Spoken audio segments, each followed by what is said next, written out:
گۆرانیە تایبەت پێشکەشەکەین بە ئەندامان مافیلم کاکە زانیار ئەسەدی، ئەندامان تاپۆفیلم کاکە شاران بوڵامی، مدیرە چالارکانی کاکە حەمەی بەرخاڵ، سریۆ مەریوان کاکە ئازاد مرادی، کاکە ژیر دیداری، هاوڕێی خۆشەویستی خۆمان ئەندامانی ئەرشیا موزیک مامۆستا کەوان مامۆستا ئومێد، مامۆستا ئیقبال کەریمی، خۆم گوچکی هەمووتان سۆس خالێدی، ئەڵبەت هۆنراوەی مامۆستا عینەدینە. ئەم گۆرانیە پێشکەشەکەم بەخۆی و ئەوەی کە دەنگی مامۆستا عینەدینی پێخۆشە ئەو گۆرانیە پێشکەشی بێت.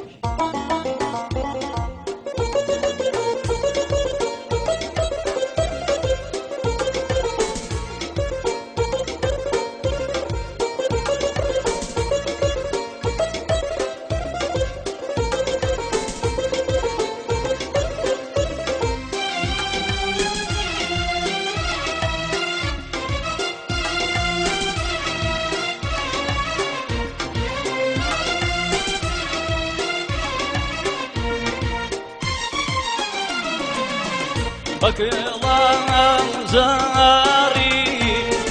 بەگەرنی تاری،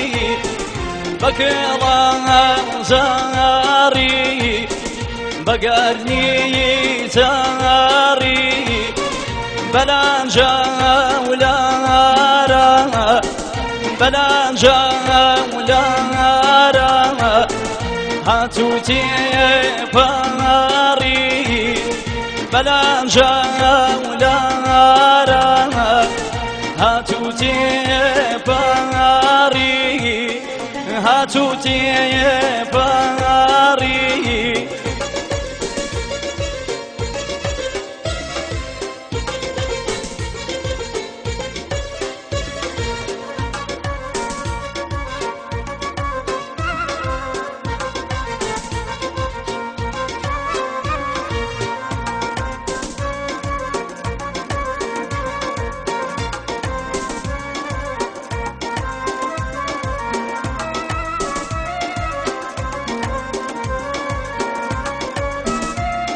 تایبەت پێشکەشەکەین بە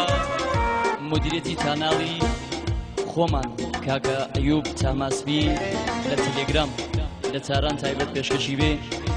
بۆ کاکە ئارمان کۆتاڵی سنوور مدیرێتی کاناڵی مامۆستا ئایەت ئەحمەد نژاد تایبەت پێشکەشی بێ.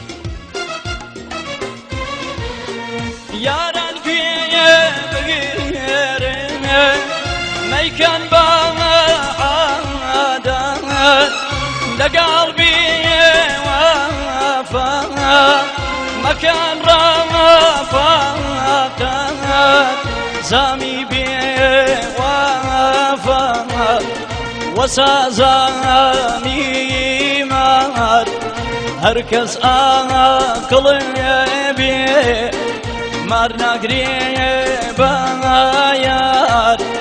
بەکڵان زاری بەگەرنی تاری، بەلانجا ولارە هاتووتێ پاری، بەلانجا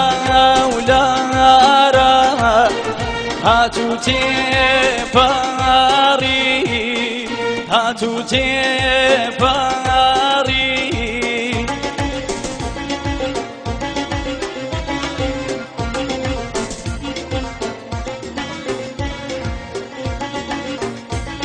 بۆ جێخاڵێکەکەی ئەواز بەرخاڵ برایان بەرخاڵ چاومانە چاو.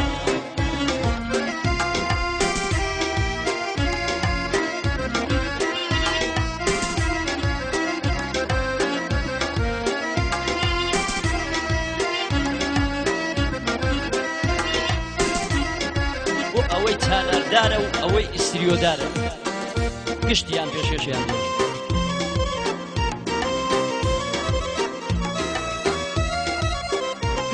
بژی برایان کەریمی بژی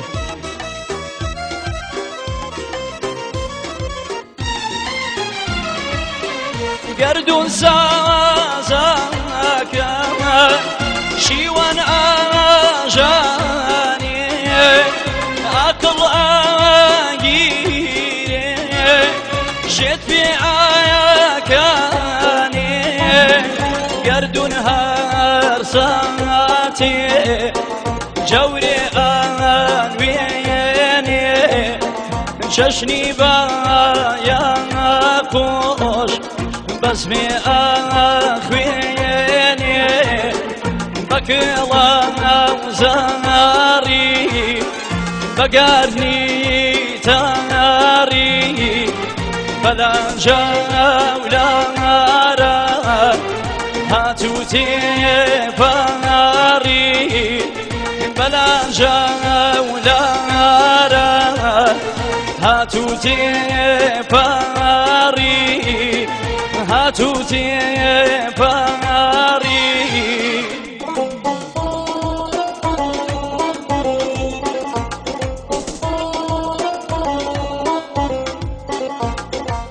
شاوان کاکا ژیتی داری بژی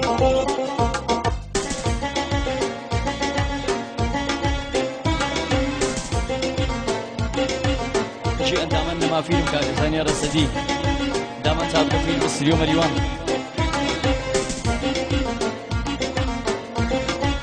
تایبەت چاوەکان هەمەی بەرخاڵ تالارکانی چاومانە چاو گیاکە ساز بود ئەبێتە بەفروش گیاکە ساز بود ئەبێتە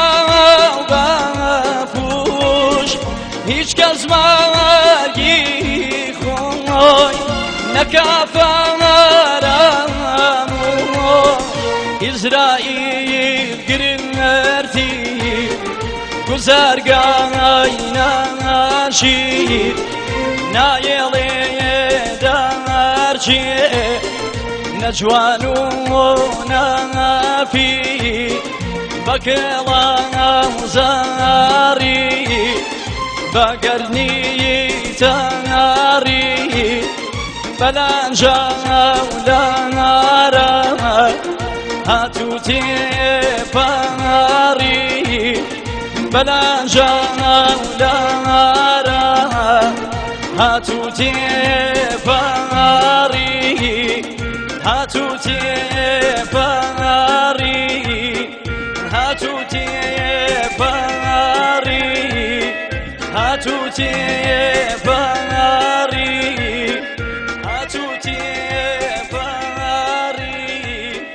هاتو تێپەڕی